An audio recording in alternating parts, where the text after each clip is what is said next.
Wednesday, the 8th day of Adar. The prophet wore a white linen garment in Parshas Tetzaveh, Parshas Zohar. The prophet wore a white linen garment similar to that worn by the Kohanim, white linen garment, indicating that they had reached great spiritual standing and the ability to transmit the divine spirit similar to the Kohen Gadol. More specifically, the prophet's holiest state. When he entered the Holy of Holies in Yom Kippur, because to reach the level of a prophet demands far greater effort and achievement than the requirement to become a Kohen Gadol. So far we see that the Kohen Gadol had a special garment that he entered the Holy of Holies, which was a garment without pockets, a white garment, and the prophet would usually wear this type of a garment. In the era of redemption, God says, "I will pour out my spirit upon all flesh, and your sons and daughters shall prophesy." Yoel 3:1. There is room to debate whether the linen garment worn by prophets will be necessary at that time. On the one hand, there will be no need for a uniform to distinguish a prophet because the entire nation will be prophets. On the other hand, there will still be distinction between Jews, including in the degree of prophetic powers. People will still need to approach those who will then be considered outstanding prophets for guidance. So even in the time of Mashiach, when everyone will be prophets, there will still be levels in prophecy. People will still need to approach those who will then be considered outstanding prophets for guidance. And it is possible that those individuals will need to wear the distinctive garment of a prophet, which would be the white garment that the Kohen Gadol was wearing. Now we'll go back to 170. Today we did the Geula before the daily Parsha Insight. So, "V'lokachto es habegodim v'ilbashto es haron es hakutenes v'eis meil ha'efoid v'es ha'efoid v'es ha'choishen v'ofadet oloi v'cheshev ha'efoid." You must take the vestment and dress Aaron in the tunic, the robe of the ephod and the breastplate, and girdle him with the belt of the ephod. The task of the priest in the tabernacle and its successor, the Holy Temple in Yerushalayim, was to facilitate the people's approach to God and elicit divine beneficence on their behalf. This is essentially what we do in Tefillah and davening. We approach God mentally, emotionally, and attempt to elicit His beneficence for ourselves and for others. God's infinity or God's infinite energy must be reduced in order to be useful in our physical world.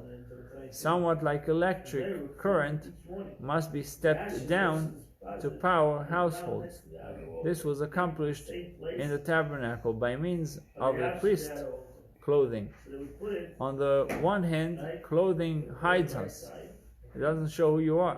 On the other hand, it garbs us in specific image that we wish to project to the world. They say a funny story about this Russian Jew. So he was traveling traveling in a train. Those days the train would go for days.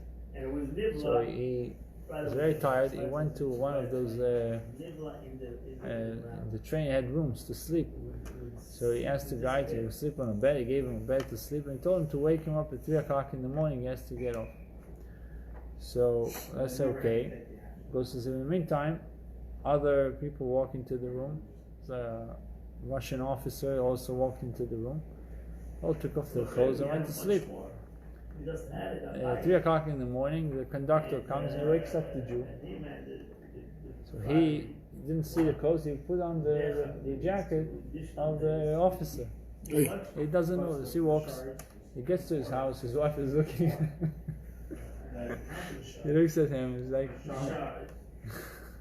What's wrong with you? He says, what do you mean? He said, go look at yourself in the mirror. So he goes to the mirror. He says, shoot. The guy woke up the wrong guy. I told him to wake. He woke up the officer instead of. He woke up the officer. He didn't wake me up. It just shows you like what. Sometimes the clothes they say. Make the man. The Torah, it says like Gemara, is Sanim Chavidusa, right? They call the clothing Chavidusa, that it honors the person. It's very interesting about clothing because it's something that is external. Beged in Hebrew, beged can be also boiged. Boiged. So what's boiged? Beged is a garment. Beged the bus.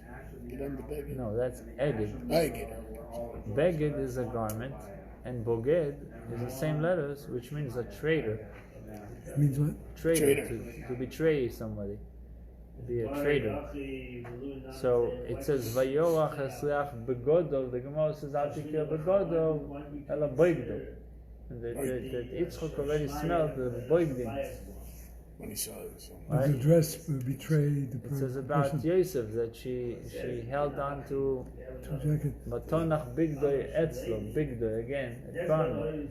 Something about the clothing. So over here is the Kohen would wear. They say about I heard from Mashpia. He said there was in his community there was a brain surgeon doing complicated surgeries, and he knew the guy had a very nasty divorce. He's going through divorce. So he said, "How do you go to the hospital and doing the surgeries when we both know that you're going through hell and your mind is loaded with all this anxiety and all the things that you're going through?" So he said, the moment I put the garment on me, the robe, I'm in a different world. It's called the gurney. I'm in a different world. The moment that this clothing comes on me, shows you the power of clothing. Yeah. It's so. The gurney. They say also. It must work. I attract a lot of people I never would think would be my friends. And there's a lot of people that tell me to go take a hike. So the clothing it works. Yeah, but try the more dignified clothes. You'll see that they get even better reaction. It's a way a capoto. Not ready to be an old guy yet. No, not old. No, capoto. Oh, the capoto? He wants the capoto with a long garter. There's also an expression that says that the dress. Now, what's wrong with the way he dresses, by the way, for example? I think he dresses very nice, but he's been dressing the same way his whole life. Right, classy. What's wrong? Okay, I'm still dressing the same way I did when I was 10. Except I have. Why? We have to go up a You little don't bit. look more than 9. There's time for everything, no? Yeah, eventually. No, I'm not saying you shouldn't be comfortable. Be comfortable with your clothes, but I don't know. one guy. Look the part. You study Torah for 10, 12 years. Look the part a little bit. Be more of a tzaddik. Don't look like a Also smash. something very important is that the dress doesn't go with the tzilim.